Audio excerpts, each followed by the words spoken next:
Homem-Aranha, Amigão da Vizinhança teve uma primeira temporada impecável. Os últimos 2 episódios concluíram perfeitamente o arco dos personagens nessa temporada, especialmente os de Peter Parker, Norman Osborn e Loni Lincoln, e ainda prepararam o terreno para histórias completamente empolgantes para as próximas temporadas, deixando alguns mistérios sensacionais no ar ainda em aberto. E esse vídeo é uma parceria com a Hawking Tech Brasil, mas eu já falo mais sobre eles. Como eu comentei nos outros vídeos, Norman Osborn tem uma rivalidade intensa com Otto Octavius nesse universo. O Dr. Octopus chegou a trabalhar na Oscorp no passado e o Norman explorou o Otto ao extremo, levando crédito pelas invenções e pelo trabalho de Octavius. Mas agora ele foi mais além ainda. Depois de manipular o General Ross para prender o Dr. Octopus, o Osborn vai até a prisão visitar ele e ainda tira onda na cara dele e confessa que foi ele quem mandou o Thunderbolt Ross e o Homem de Ferro prenderem o Otto. Além disso, ele fez um acordo com Thaddeus Ross e roubou toda a tecnologia do Dr. Octopus para estudar na Oscorp.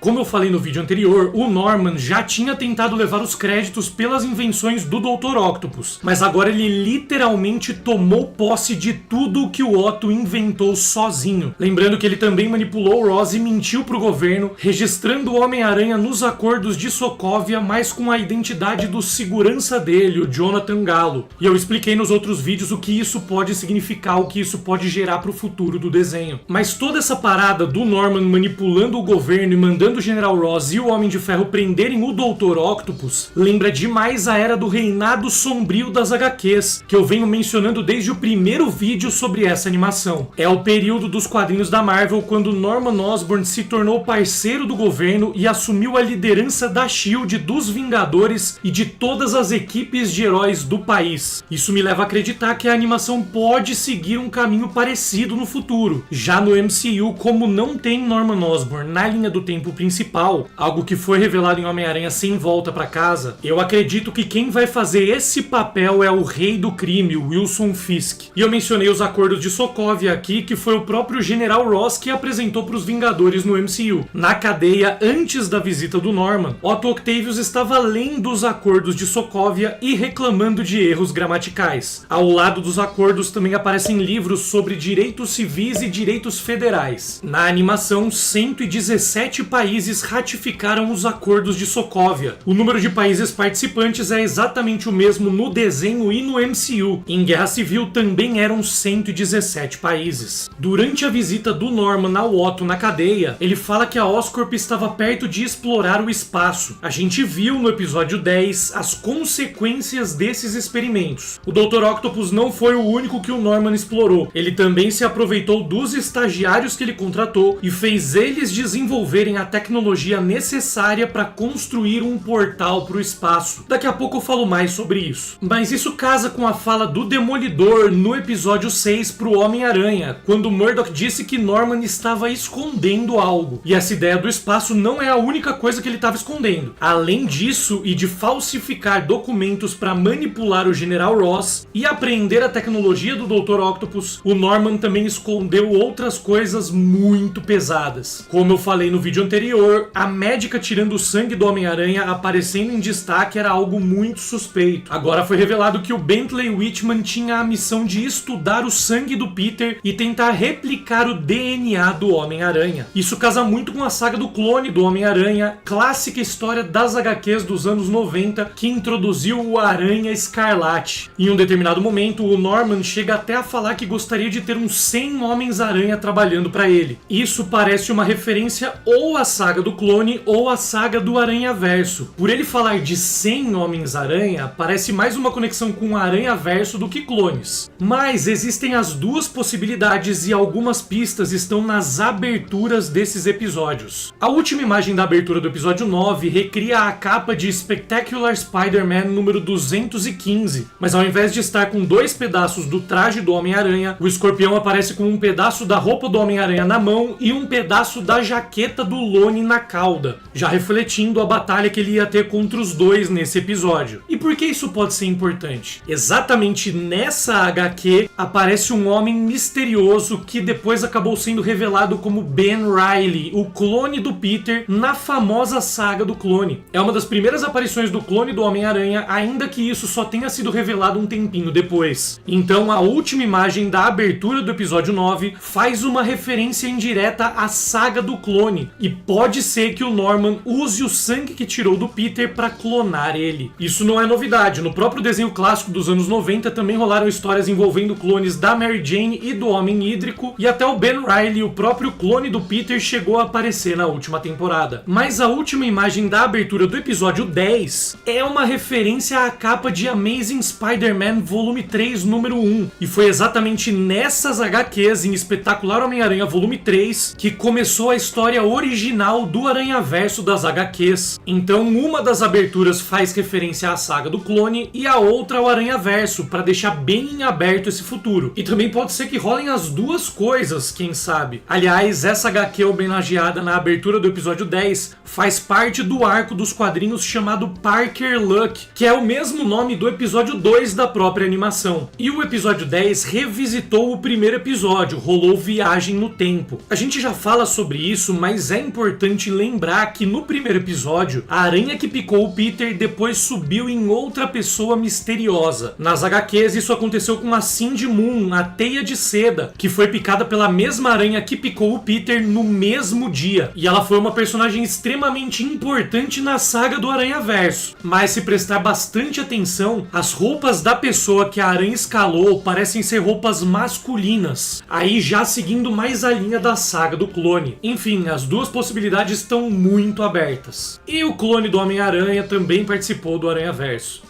Então bora falar sobre o portal e essa volta pro primeiro episódio. Como eu disse há pouco, o Norman usou os estagiários para criar um portal pro espaço. Dá pra ver pela reação deles que, com exceção do Amadeus Cho, os outros provavelmente não teriam feito o que fizeram se soubessem qual era o objetivo. Pelo menos não sem antes considerar os possíveis riscos envolvidos. A Jeanne Foucault, em um momento, fala pro Norman que estava surpresa com a supervisão dele na reta final dos projetos, já que ele não parecia estar prestando atenção em nada. O Norman responde que estava prestando bastante atenção. Será que ele sabe que ela tentou invadir o escritório dele para investigar? Essa fala do Norman pra Jeanne me pareceu uma referência à cena dela invadindo o escritório no episódio 6. Talvez ele tente se vingar dela e do Demolidor na segunda temporada. Mas depois eu falo disso. Primeiro é legal comentar que o nome que o Norman dá para esse experimento é Projeto Monolito. Nos outros vídeos eu mencionei algumas paradas que parecem ser referências a série Agents of S.H.I.E.L.D. e essa é mais uma. Na série dos agentes existiam rochas especiais chamadas monolitos e um desses monolitos abria portais para o espaço. Toda a trama da terceira temporada da série girou em torno desse monolito que levava as pessoas para outro planeta, um planeta chamado Maveth. O nome do projeto parece ser uma clara referência a isso. E eu mencionei no primeiro vídeo que a Asha ficou responsável pela tecnologia aeroespacial, o que parece ser uma referência às HQs das Guerras Secretas de 2015, quando Wakanda desenvolveu o melhor programa aeroespacial do planeta. O Norman menciona Einstein-Rosen Bridge, uma ponte que conecta dois pontos no espaço e que foi mencionada nos filmes do Thor. A própria Bifrost é uma ponte Einstein-Rosen. E Einstein-Rosen Bridge é o nome científico dos buracos de minhoca. O próprio monolito de agentes da S.H.I.E.L.D. criava um buraco de minhoca para levar pessoas para outro planeta. Durante as explicações do projeto, o Norman menciona que aquele não seria o primeiro portal para o espaço aberto na Terra. Ele menciona a invasão Chitauri, que aconteceu no primeiro filme dos Vingadores, a chegada do Thor no Novo México no primeiro filme do Deus do Trovão, e até o portal que foi aberto no primeiro episódio da própria animação. Ele não sabia ainda que esse portal da animação foi uma consequência do próprio experimento que ele fez. E é claro que o Norman quer explorar o espaço para colher materiais, nas palavras dele. Mais precisamente, ele quer roubar recursos de outros planetas. Isso é a cara dele, que também fez fortuna roubando ideias e explorando o trabalho alheio. E também é um paralelo com as políticas imperialistas e colonialistas dos Estados Unidos e países da Europa, que enriqueceram ao longo de séculos invadindo outros países e roubando recursos. Lembrando que o colonialismo e o imperialismo são bastante bastante criticados pela Marvel, foram criticados ao longo de anos, especialmente em HQs como Invasão Secreta e em produções como X-Men 97. Na animação dos X-Men chegou até rolar uma aula do Professor Xavier sobre isso, literalmente. Na hora que estavam prestes a abrir o portal, o Doutor Estranho aparece. Quando o Peter diz que ele era o mago de Midtown High, Strange responde que era de Greenwich Village, um bairro de Nova York onde fica localizado o Sanctum Sanctorum. E o Norman culpa o Doutor Estranho pelo que aconteceu na escola, mas o Stephen responde que nunca esteve lá. E isso já deixava claro que ia rolar uma viagem no tempo. O Doutor Estranho também deixa claro que os experimentos eram perigosos, mas o Norman decide continuar mesmo assim e ainda manda os seguranças dele atacarem Stephen para abrir o portal. Quando o portal começa a se abrir, aparecem umas manchas pretas que lembram o visual dos filmes animados do Aranhaverso e também lembram os poderes do Mancha, vilão do segundo filme, que tem o poder de se teletransportar. Aí, quando o portal se abre de fato, os avisos do Doutor Estranho se concretizam e o monstro simbiótico do primeiro episódio aparece. Como eu mencionei no vídeo sobre os primeiros 2 episódios, esse alien simbiontizado parece ser de uma raça das HQs da Marvel chamada Vril-Maxians, uma raça que também apareceu em Agentes da S.H.I.E.L.D. na 5ª temporada. E agora é hora de falar sobre a mega treta entre o Doutor Estranho, Homem-Aranha e o simbionte, mas antes eu quero ajudar você a melhorar a performance do seu computador. Trabalhar com vídeo exige demais do computador. O meu computador vinha sofrendo muito com tempos longos de renderização de vídeo, travando muitas vezes, e alguns vídeos até acabavam atrasando por causa disso. Mas depois de todo esse perrengue, a Hawking Tech solucionou o meu problema. Os caras me mandaram umas peças para deixar meu computador novinho. Eles mandaram 2 memórias RAM de 16 GB e um SSD de 2 TB.